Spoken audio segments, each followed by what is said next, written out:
From Washington to Moscow, New York to Paris, Rome to Jerusalem, the prophecies of the Bible are being fulfilled. Stand by for J.R. Church and today's Prophecy in the News.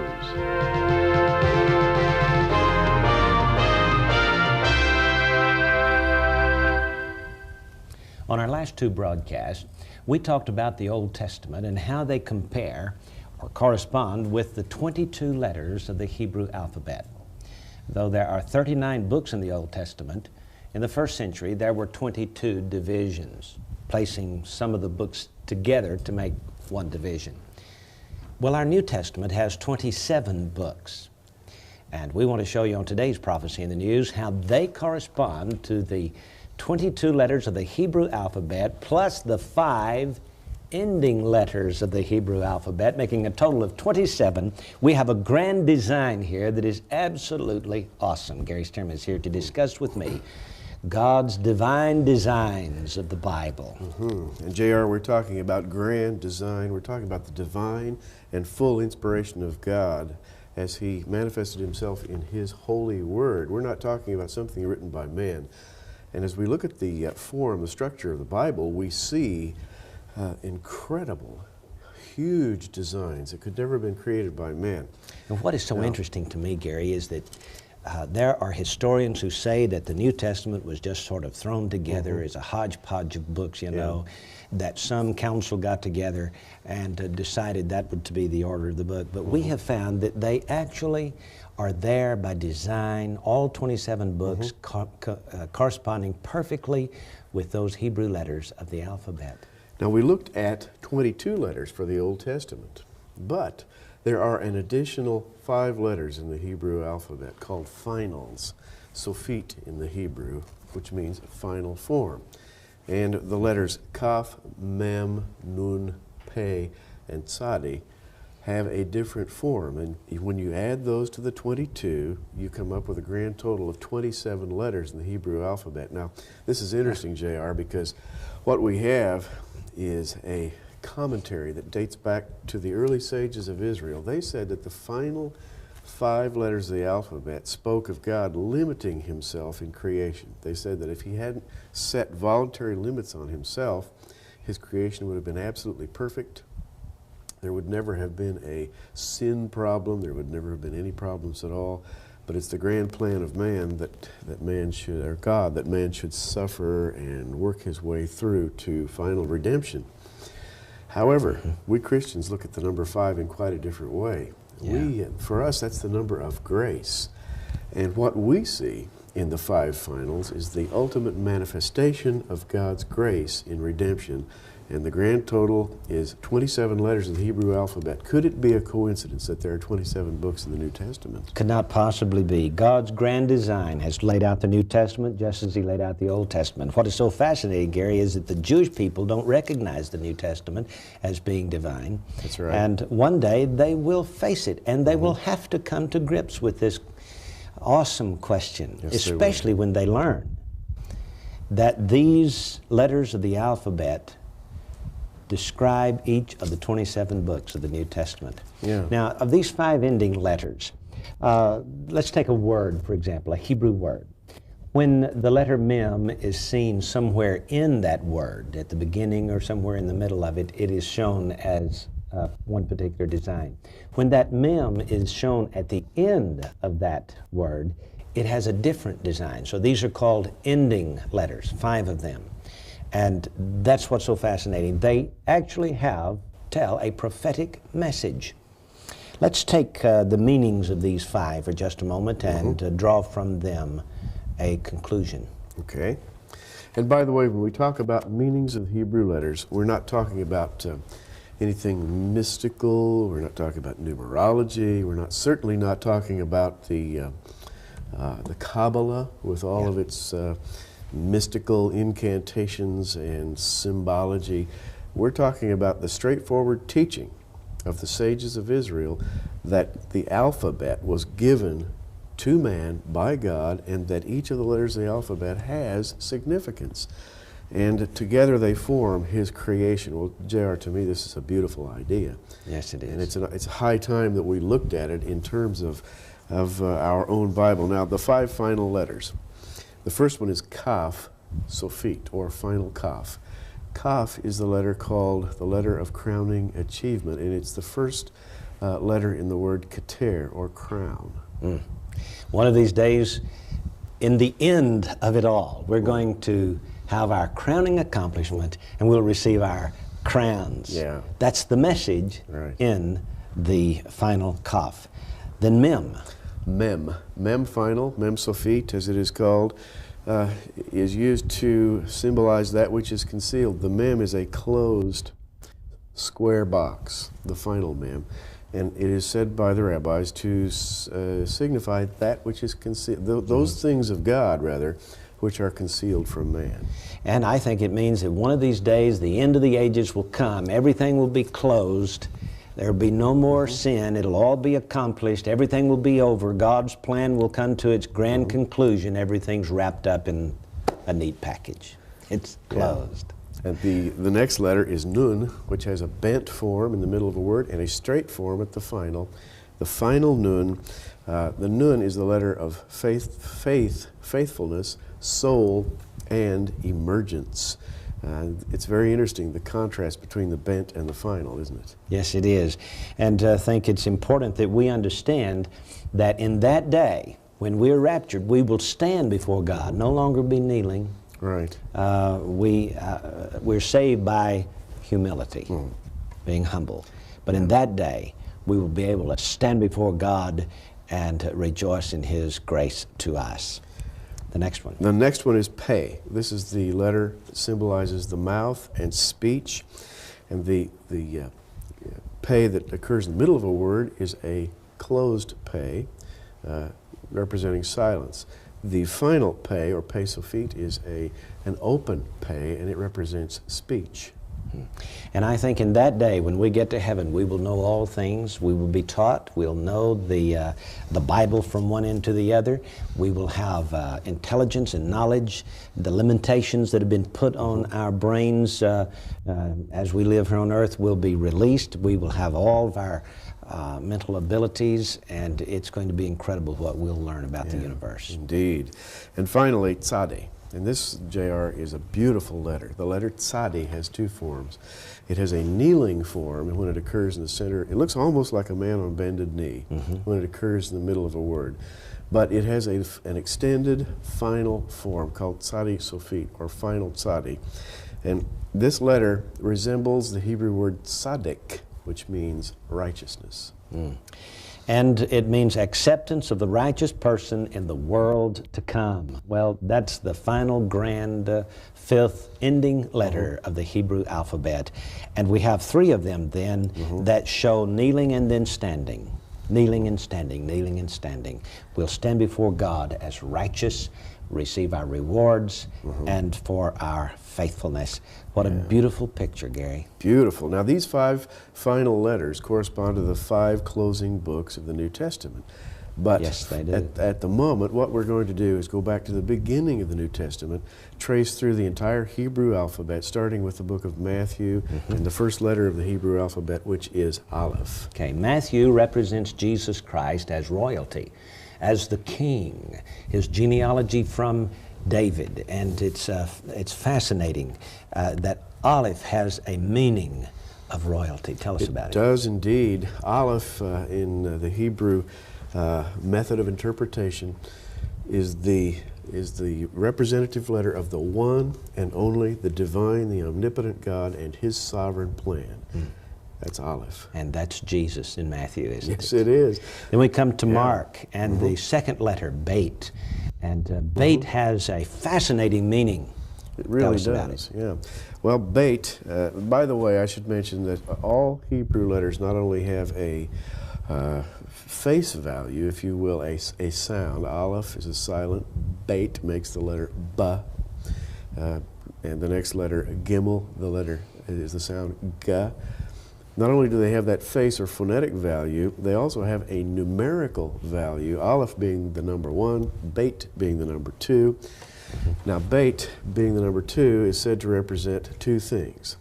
Beit, the house, either the home, the family, the house, such as the Beit HaMikdash, the Holy Temple. Also, it represents the number 2, or duality. Yes. And we see Jesus in his duality here in Mark, because Mark presents him as a servant. The Gospel of Mark presents Christ as a servant. Matthew presents him as a king. Well, you can't get any more extreme than that. We've got the king who becomes a slave or servant. And also, Beit referring to a house, it is said that it is believed that the upper room where Jesus had the Last Supper was at John Mark's house. Absolutely. And perhaps even the upper room where the 120 were gathered for 10 days before the day of Pentecost was John Mark's house. And then the prayer meeting for Peter. When Peter was in prison, the angel came and let Peter out, and he came to John Mark's house and knocked on the door, and everybody was surprised to see him. So John Mark's house, Beit, naturally would be the second book of our New Testament. Let's go to Luke. Luke, that would be Gimel, the number 3. Gimel is said to be the letter of kindness, that is, the loving kindness of God, and culmination, that is, the culmination of a plan or a design. And of course, Luke presents Christ from the human standpoint. He is referred to as the Son of Man. Yes, he is. So we have royalty, the servant, and the Son of Man. And as the Son of Man, we can see his loving kindness. Oh, yes. How God worked everything out for the birth of Christ. And you know, Dr. Luke tells the gynecology of it all through through his opening chapters, and then moving into the life and ministry of Christ. You know, the letter Gimel is said to stand for God's overflowing chesed, which is the Hebrew word for loving kindness. That's its central meaning, and the Son of Man illustrates that perfectly. Now we move to John's Gospel, where Jesus is shown as the Son of God. Matthew, he's the King. Mark, he's the servant. Luke, he's the Son of Man. John, he's the Son of God. The Word became flesh and dwelt among us, and we beheld His glory. The Word, the incomparable Aleph and the Tav. So how does that connect with Dalet now? Okay, Dalet is the 4th letter of the Hebrew alphabet, the number 4, connected intimately with the material creation. But interestingly, J.R., the letter Dalet, with its shape, has a shape of a lintel and a doorpost. And it is said to be the letter called the door. And I'm particularly interested in that because John is the book in which Jesus gave a discourse of himself as a door. Yes. In fact, John 10:9 says, these are the words of Jesus, "I am the door. By me, if any man enter in, he shall be saved, and shall go in and out and find pasture." Well, it doesn't get any more incredible. You know that number 4, referring to creation? Yes. The opening statement is, "In the beginning was the Word, and the Word was with God, and the Word was God. All things were made by Him, and without Him was not anything made that was made." Oh, what a message for the number 4 for Dalet. Incredible, isn't it? Yeah, now why, at this point, a brief question, why would Hebrew letters give meaning to New Testament books? And I want to answer the question. You can add to this if you want to, but I think the answer to the question is because we're nearing a time, J.R., when preeminence is coming back to the house of David. Yes. Israel has been brought back home after 2,000 years of exile. God has a plan for the Jews. Absolutely. And the 144,000 are going to be sealed soon. What an opportunity it would be for us, for you, and to me, and Gary, to have a part in opening the eyes of 144,000 Jews. They need to see this. This is the message they need. This is fantastic. Let's move quickly to Acts and the letter He. He is the letter which represents the 5th letter of the Hebrew alphabet, represents the number 5, and it is the symbol of divinity, of gentility, and of specificity. Now those are big words. But what it's talking about is the plan of God's Holy Spirit as He moves through the earth and like go into all the world and preach the gospel to every Absolutely. creature. Ye shall be witnesses unto me in Yes. Jerusalem, Judea, and to the uttermost parts of the earth. Right. Acts chapter 1. And the sound of the hay, as taught by the rabbis, is the exhalation of breath. And just think about it. When you hold your hand in front of your mouth and say, hey, you can feel the breath. Yes. And it requires very little effort. You don't move your lips, your tongue, or your mouth. And this effortless enunciation is said to resemble the Ruach HaKodesh, or the Holy Spirit. Chapter 2. Glory! The Holy Spirit came and sat upon each of them as tongues like as a fire on the day of Pentecost. And this also means the divinity of God entering into the world. Well, that's the Holy Spirit coming on the day of Yes, it Pentecost. is. So hay fits the book of Acts perfectly. It couldn't be any better. Could not be any better. And that brings us to the next letter. Yes. The sixth letter, the number 6, Vav. And it corresponds with the book of Romans. Gary, tell us. Romans, of course, is the pinnacle exposition in the New Testament of justification by grace. In other words, we are justified by the finished work of Christ, and nothing else is necessary. Vav is the symbol of completion, redemption, and transformation, according to the rabbis. Completion, redemption, and transformation. Well, J.R., this is the very message of Romans, because Romans talks about being transformed, about being completed, about being redeemed. And it's just fantastic the way this fits. Listen to Romans chapter 8, verse 29. For whom he did foreknow, he also did predestinate to be conformed to the image of his Son. Fits perfectly with the meaning of the word Vav, or the letter Vav, which means transformation. We are transformed or conformed into the image of his Son. Absolutely. And we could go on, but in the interest of time, we must move to the next letter. First Corinthians, and its corresponding letter, Zion. Zion. This is not Zion as in Mount Zion, but Zayin. The letter Zayin is the symbol of spirit, sustenance, and struggle. It's the number 7, and as such, it represents the focal point. It focuses in on man. Man is said to be struggling in a world. He's the focus of forces that work upon him from all directions, and he finds himself in a spiritual struggle, and God comes to his aid in this struggle. This is the metaphor then given to us by the letter Zion. It's interesting what you said there at the very first. The opening meaning of Zion is spirit, sustenance, struggle. Right.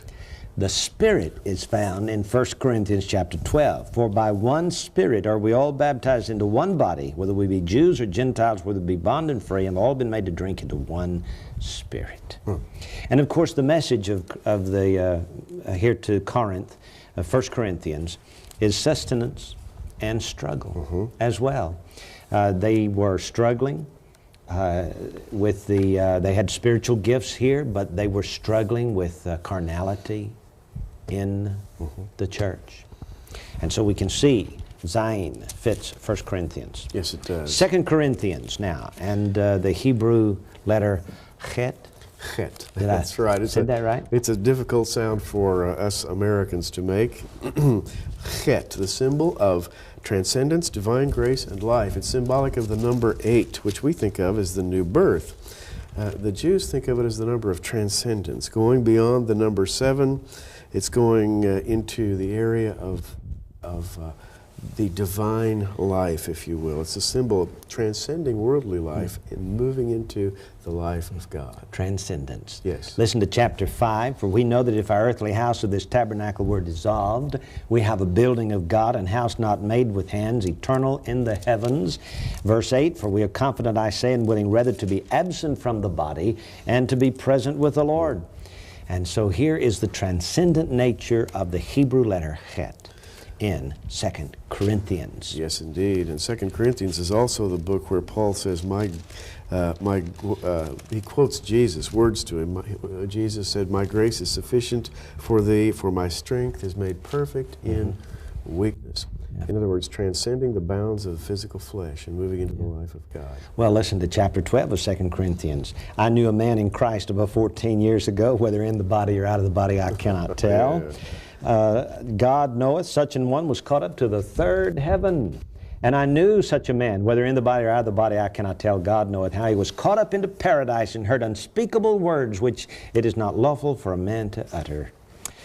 Transcendence. It fits absolutely, incredibly perfect, every single letter and every in order as they appear in our table of contents.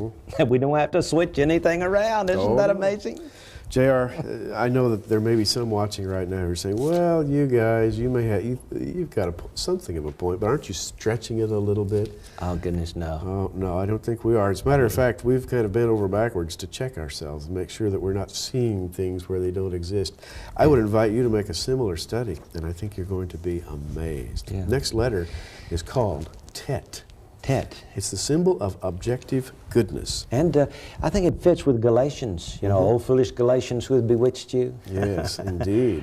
Tet. And of course, the number 9 refers to the serpent. That's and right. It means a serpent. And so the serpent has bewitched them. But it's objective good, the theme. Now, here's the interesting thing. According to the teaching of the rabbis, objective good also contains evil. Right. The believer must make the choice. Isn't that amazing? And J.R., not only is Tet the letter of the serpent, the number 9, but you know, the number 9 is also the number indicative of the fruit of the Spirit. And we find the 9-fold fruit of the Spirit in Galatians, which I find particularly interesting. In the 9th book. Yes, indeed. It's the 9-fold. And of course, Tet is that number that symbolizes objective goodness, and the number 9. That's incredible. Yeah. This is the most passionate letter, as I understand it, that the Apostle Paul wrote. That's absolutely correct. He wrote this letter from the bottom of his heart, saying, follow the goodness of God's grace. You don't have to work with your own hands to create salvation. And he was so passionate in this book that sometimes you get the feeling that he was frustrated beyond belief. But the book speaks of the objective good of God. And this is fascinating to me, that we have arrived at the 9th book. You see, there are 27, so we're 1/3 through the New Testament. And what we have here, folks, is a menorah, a 9-lamp menorah. That is the candlesticks. But this is a Hanukkah menorah. This is no ordinary 7-lamp menorah. This is a 9-lamp menorah. And of course, the 5th book, which would be the center one, is the center lamp. That's when the Holy Spirit came on the day of Pentecost in the book of Acts. So we've got a beautiful menorah here, as well as fitting the letters of the Hebrew alphabet. Well, we'll have to continue this study next time. I hope you'll tune in and get it. We'll be back in just a moment. In today's Middle East, events change daily. In this turmoil, global finance and politics play a major but confusing role. To help you understand today's news from a prophetic perspective, J.R. Church publishes a monthly newspaper. You'll enjoy his latest research in Bible prophecy. Order an introductory subscription today absolutely free just by calling 1-800-475-1111. When the operator answers, just say that you'd like to receive an introductory subscription to Prophecy in the News. We'll mail you the next 6 issues free with our compliments. Call toll-free 1-800-475-1111 or write to Prophecy in the News, Post Office Box 7000, Oklahoma City, Oklahoma 73153. Prophecy in the News wants you to stay informed, so call or write today. Again, that address is Prophecy in the News, Post Office Box 7000, Oklahoma City, Oklahoma 73153.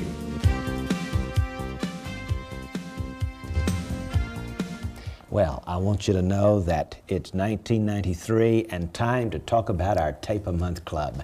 And I invite you to get the entire year's cassette tapes. Every month, we'll be sending out a cassette tape with 4 half-hour studies on it. And of course, the one this month, Gary, is going to contain the divine designs in the Bible. And there are many of them. And by the way, I'm sure people, as they have listened, have been saying to themselves, wow, there's so much information here. I can't absorb it all in one sitting. Well, you need the tape so that you can kind of back up and listen to it over and over again. Yeah, you know, we're only a third through. That's right. And we've covered an entire program. And it's probably a little bit much. But what an opportunity to get the tapes then so that you can hear it over and over and over again. And I hope you will, because these tapes will help you in your study of eschatology and your study of understanding the Bible. And this is unlike anything that you will find. This is not practical application preaching. These messages are research. They're the nuts and bolts of the Bible. They're filled with the steak, T-bone steak of the Word. I think you'll really, really get a blessing out of getting these tapes each month from Prophecy in the News. Remember, it's yours for a gift of $100 to the ministry. And that's a little less than $10 a month. And we'll send you each month a cassette tape. When we receive your gift, we will send you your first tape, January's tape, with today's message on it, and a vinyl-covered album in which to house your 12 tapes, a total of 48 studies through the year. Next month, you'll get another tape, the following month, another, and so on, so that at the end of December, you'll get your final tape. All for a gift of $100. Here's the telephone number where you can call us if you'd like to use your Visa or MasterCard. It's 1-800-475-1111. And just tell us that you want to join the Tape a Month Club and give a gift of $100 so that you receive these tapes each month. Then if you miss one of our broadcasts, you can pick it up when you get your tape and at least listen to the soundtrack of it. And I might mention also that these tapes last year were so profound and so astounding that some of you may want to get the entire volume from last year as well. When you call, just mention you'd also like to learn about how to get the 1992 Tape a Month Club. Now, if you get an answering machine, don't worry about it. It's, you know, we're a small operation. We can't man the phones 24 hours a day and on the weekends. So just leave your name and telephone number. We'll call you back as soon as we can and get with you to take your order. Now, if you'd like to write us and send a gift of $100 to help us in the production cost, the airtime for this broadcast, then write us here at Prophecy in the News, Post Office Box 7000, Oklahoma City, Oklahoma, 73153. That's Box 7000, and the zip code is 73153. I hope you'll write today and say, I want to join the Tape a Month Club, and send your gift of $100 for the ministry. It will help us to keep on keeping on. It will help you as you get these tapes and learn more about God's precious Word. On our next broadcast, we're going to continue our study in the divine designs of the New Testament. Be sure to tune in. This is J.R. Church and Gary Sturman. Until next time, keep looking up.